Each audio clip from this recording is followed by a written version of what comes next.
Hello everyone. Tonight I got a slightly different shot. Now you're probably wondering why this matters tonight. I might do this more often. I set up my webcam a slightly different way, obviously. Um, and because tonight I wanted to talk about chord inversions. Kids seem to have a real problem with those. Now remember, pretty much all music is made up of chords and scales. That's pretty much it. You either have a broken chord or you have a scale type figure. Okay? So, but they can make all shapes and sizes and everything else. But the basic chords are triads, for starters. 3-note chord, 3-note chord, 3-note chord. Can have black keys. Can be the left hand. Okay, they all have, in that case, 3 notes. You can have octave chords. But let's take a closer look at the hand for a moment. Remember, the hands like to be like this, or like that, or like that. Okay? They don't like to be like this, but we sometimes have to do that, and that we rotate more with that type of a situation. But if we look at the very simple triads here, let's look at the root position triad for the right hand. We'll look at a C chord. C, E, G. And a lot of kids tell me that they don't think 1, 3, 5 is actually all that comfortable there, which I understand. I'm not sure that they call that the quiet position. I'm not sure that's actually as comfortable as being, actually, for the thumb being separated a little bit from the hand. If you hang your hand at your side, you get an idea of exactly how the hands like to be when they're totally relaxed. But anyway, 1, 3, 5 is pretty much a standard fingering for that triad. 1, 2, 4 will work. 1, 2, 3 starts to get more this way, but it's doable. 1, 3, 5 being kind of the norm. Okay, now the notes there are C, E, and G. It's called a root position chord. If I play it in the left hand, C, E, G, 5, 3, 1.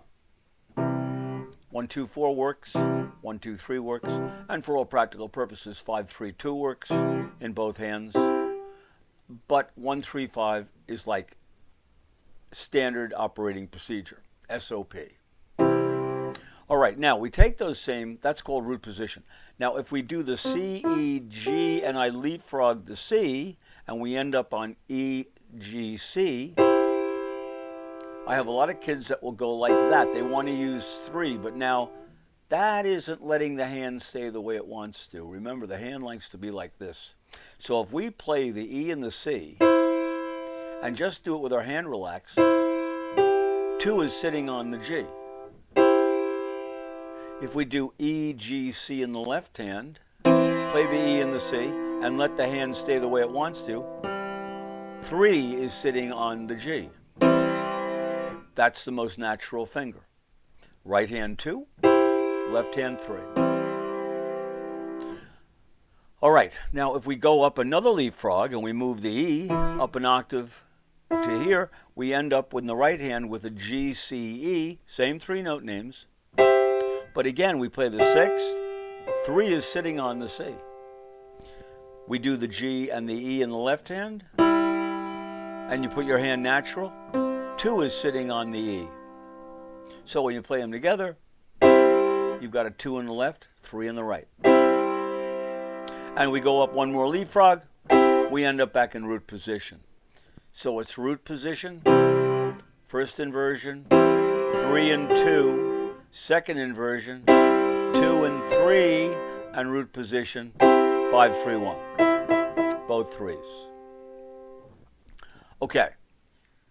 People need practice in this. This is not something that's automatic. The 3s and the 2s, as you can see, are your problem when you're dealing with these inversions. Let's look at a piece for a moment that actually does this. I'll let you try to guess what it is. I'm going to start with this inversion. First inversion of a C chord. Then I'm going to move down to the second inversion of a G chord. Notice I use the 3. Here's the problem. Students play it. They play that chord. Then when they move these 2 fingers down, they let the second finger kind of stick on the G. No, use the 3. That's the more standard position. Standard means like a light bulb. Can you imagine if for every lamp in the house you had to buy a different light bulb? Okay? That would be really painful. Home Depot would be 10 times the size it is, and it's already big enough. So, carrying all those light bulbs, they have a standard size. Well, this is the standard fingering for the C, that chord in that inversion. Happens to be a C chord. This inversion, when you play these 2, 3 wants to be there. Then if I go down another step and I want to play that chord, it's 5, 2, 1. Now 2 is on the E, but if I go down to the next chord in this position, an E minor in second inversion, I'm going to put the 3 on the E. And then if I go down one more to a first inversion, we have 2 on that C, the middle note.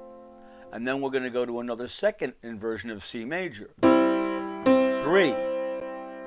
Then I'm going to go back to the first inversion of F major. 2. Then the first inversion of G major. 2. So if you watch me play those chords,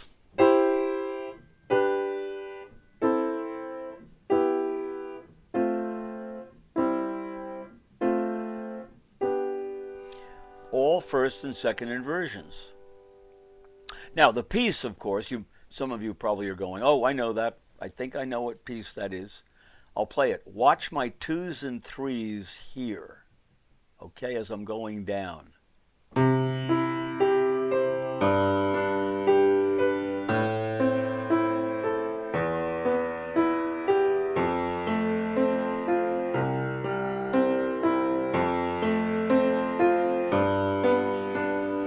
Right, it's the Pachelbel canon, which we're all probably pretty sick of hearing. But it does those chords.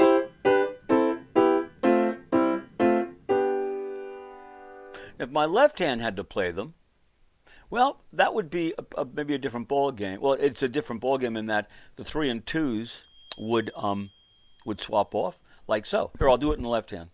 I'll do it down here. It's just more comfortable.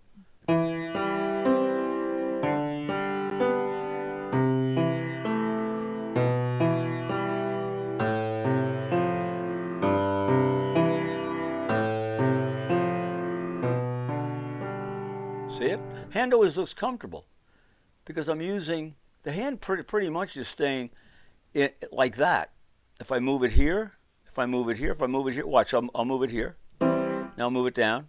I'll move it down. I'll move it down. I'll move it down. It never changed the shape. The shape always stayed the same. Now the next part of the piece doesn't do that. The next part does a second inversion with 1, 3, 5.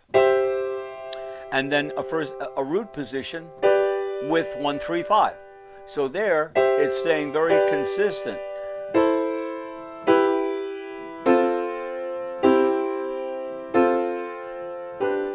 I'll play it with the left hand. Oh, last night we talked, was it last night? No, last night was a card game. The night before we talked about balance. This is let me play the whole thing and then watch my right hand coming down with those inversions in the second part. But we talked about balance the other night. When I start, I'm going to put much more weight on the canon, the left-hand part. But when I go to the next part with the second and first inversions, I'm going to rebalance it so the soprano starts to really be heard above everybody else. When I start, the basses are going to be heard because that's the canon. Those notes are the canon. Here we go.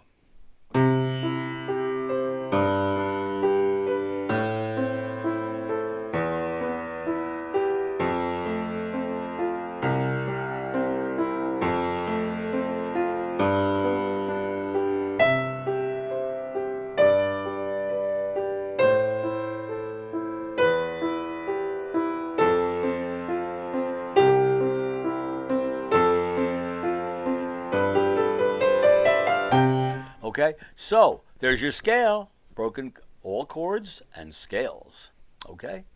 But understand, broken chords can be played with the octaves. Okay, you can do that. Those are broken chords too, so it's not just with fingers. Not that these are all with fingers. But when I don't want you to think that it's all with fingers, these broken chords, or even a scale. You can do the scale with octaves too, and with sixths. Double notes. We'll talk about those on some night, maybe tomorrow night. Double notes are very common, in fact. Anyway, getting back to our inversions. When you look at things like, let's look at the Hanon number 1 exercise.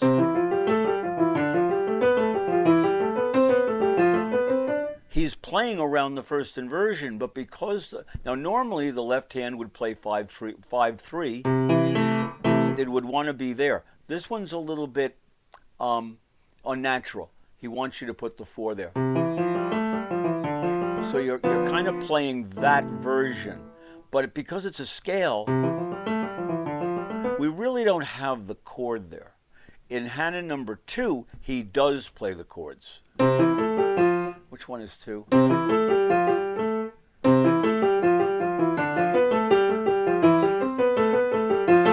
But you see those first 3 notes? 5-3-1 in the left hand, 1-2-5 in the right hand. And kids sometimes have a lot of trouble negotiating that. So I wrote 2 exercises which are on the resources page. And one is called, what are they called again? Right hand, no, the first inversion going up. I know I did that one, and it's good practice. I suggest you do it. If you have any trouble with these inversions, then you come down.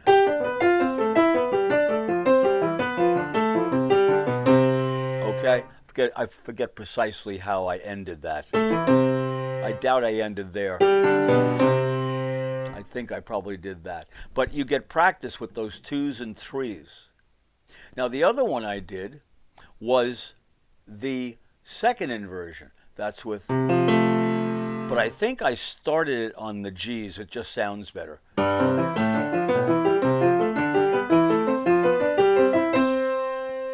And then down.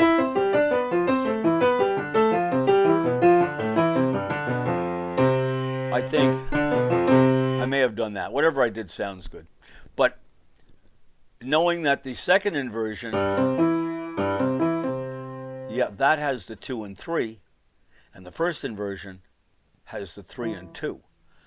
That's what you have to watch out for. Be careful of it. Now, let's get to the octave versions. Okay. Let's do the root position. The octave version, and you're going to be using 1, 2, 3, not 1, 3, 5 anymore. 1, 2, 3. And there's going to be the rotation. Got to watch out for your rotation. You want to come back down. Nobody would use pretty much anything else on that inversion. Left hand, you might have a little choice on left hand. I like 5-4-2-1. So you're using the 5-4-2 at the bottom to play the chord, and then the C. But you're going to rotate. We're not playing the notes all at once like that, although later that practice will also become something we want to do.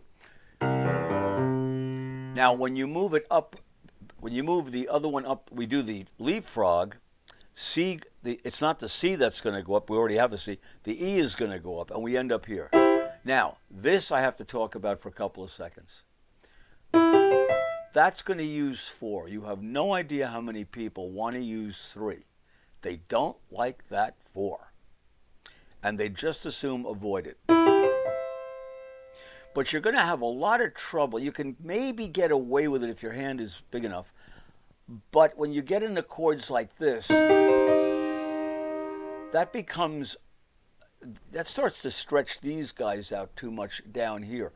You want to learn the 4. And that goes for the left hand too. Oh, for the left hand, I meant to tell you, you can do, for that root position, 3 is okay. And when you do the minor version. The 3 is okay. The 4, I like the 4s. I don't know why, but yeah, you can make an argument, but not for the first inversion. That, get a good look at it. Take a screenshot, okay? Those 4th fingers. Now you then go to your next inversion.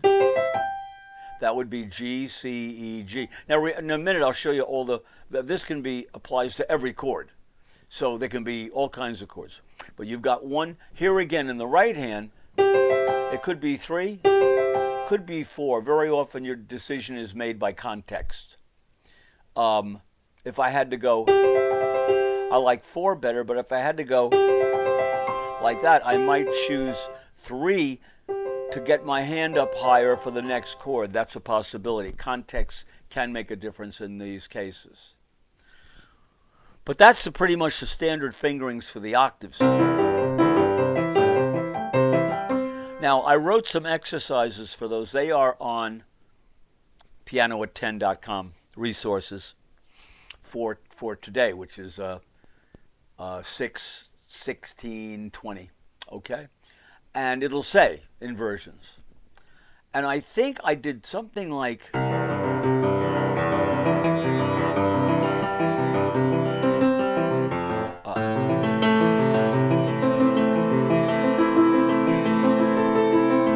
then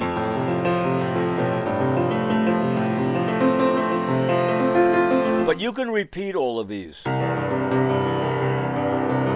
when you're comfortable, go to the next one. With or without pedal. But these have to become automatic. So when you're playing music that has them, you don't have to go, oh, is that the 3 or the 4 or the 2? Which finger have I got here? The hand will know. It'll just instinctively know what fingering is best. And that you have to practice them kind of a lot. Music is filled with them. Here's a passage out of Beethoven's Emperor Concerto where he does these inversions. See, here I use the 4 because it's the black key and it's a lot easier to put the 4 there. The 2, of course, wouldn't normally be used here. So he's doing inversions of an F minor chord. Then he does inversions of a B diminished. Then he does inversions of an A flat major. But he doesn't play them that way. He breaks them, like so.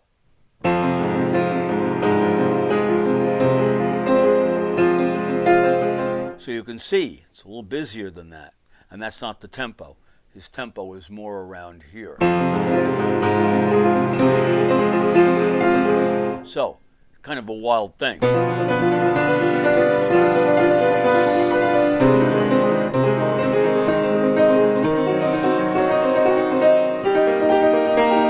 And he's changing them one after the other. But they all use the standard fingering. He wasn't making something up or he invented something brand new. He said, let me do those chords. Everybody can play them. They can all play them. They'll go from one to the other. They get into another one. But when you're on the A flat chord, that's the one I told you, the first inversion. 4s. He expected you to put 4s. Then when he went to, he expected the 2 and the 3. Then he goes to one of these. He's expecting the 4s. Now there he's expecting the 3s and the 2s.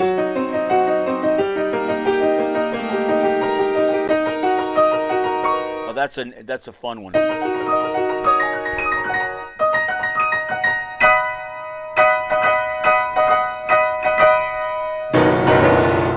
That's Beethoven for you. He also wanted all that weight on the first chord. Sorry, the first note. You can hear it.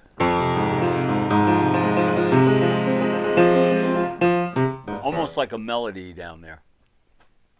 So these inversions, real important. I can't play a piece of music without having an inversion. Okay? I don't think there's anything where there are chords. Um, yeah, I'm just trying to think of, well, the arpeggios themselves.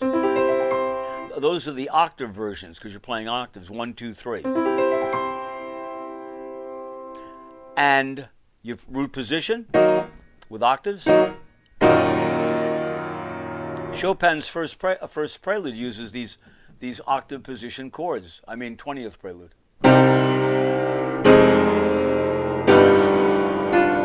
Now look at that chord, first inversion, 1, 2, 4.